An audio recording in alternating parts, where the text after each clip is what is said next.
Hello, welcome back to my studio. Today I'm going to be talking about how to get more depth and a sense of space in your paintings.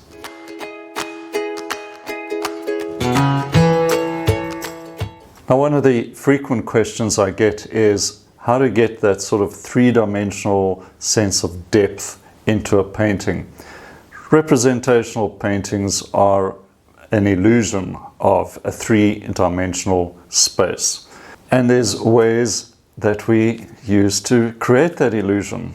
We call it, basically, we're tricking the eye into seeing into a painting, getting out of that two-dimensional shape of the actual canvas itself.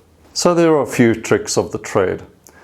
One of them, obviously, is shapes get smaller into the distance. But it's tricky when you're working from a photograph because that space is compressed and very often proportions are inaccurate.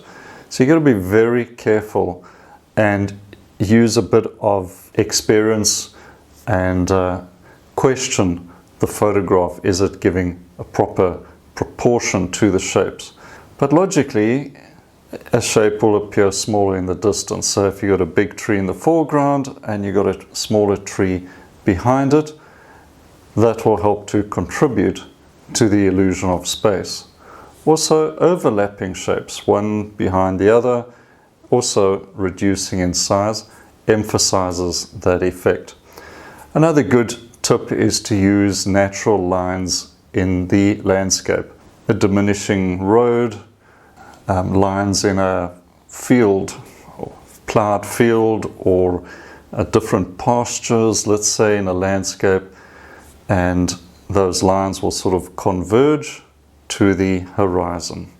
That's also a natural feature, and you'll see that coupled with those lines is the idea of perspective. Okay, as I'm sure you're aware, perspective lines will also converge to the horizon and a vanishing point. All right, a lot of those tips are sort of the academics of composition. What I want to look at today is more about the painting itself. So I'm going to touch on two subjects, edges and color. And it's the color that really fascinates me and causes so many problems for artists who are trying to grapple with this subject. Okay, now in this painting there's good examples here of what I've been talking about, especially about color and edges.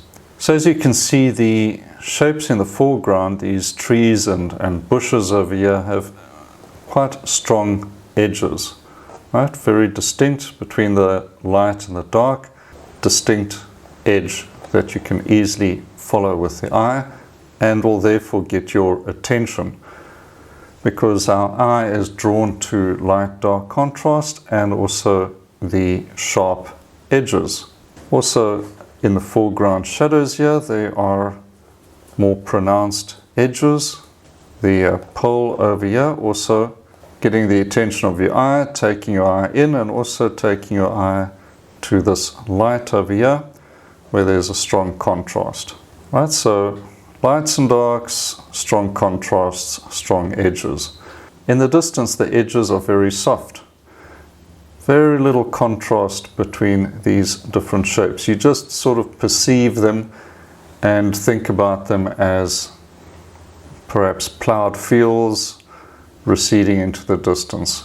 But the edges extremely soft because the colors are similar, and also the contrast in light and dark is very soft, almost no contrast compared to here. Now, I spoke about earlier about those lines. I've used natural lines here to take the eye in, and shapes getting smaller. This pole longer and thicker than these over here, and so on. So that's more or less the edges. Now the color, as you can see, the colors in the foreground stronger and more pronounced as far as temperature is concerned. So this yellow is warmer.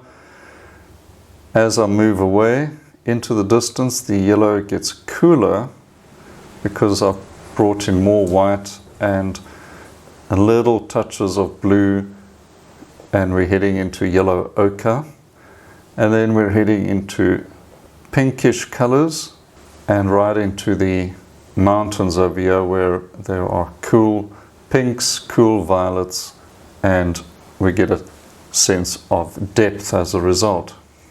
Now have a look at this painting. Similar sort of principles apply. Stronger edge over here with more contrast. Shapes are getting smaller into the distance. Warmer colors over here. Cooler over here.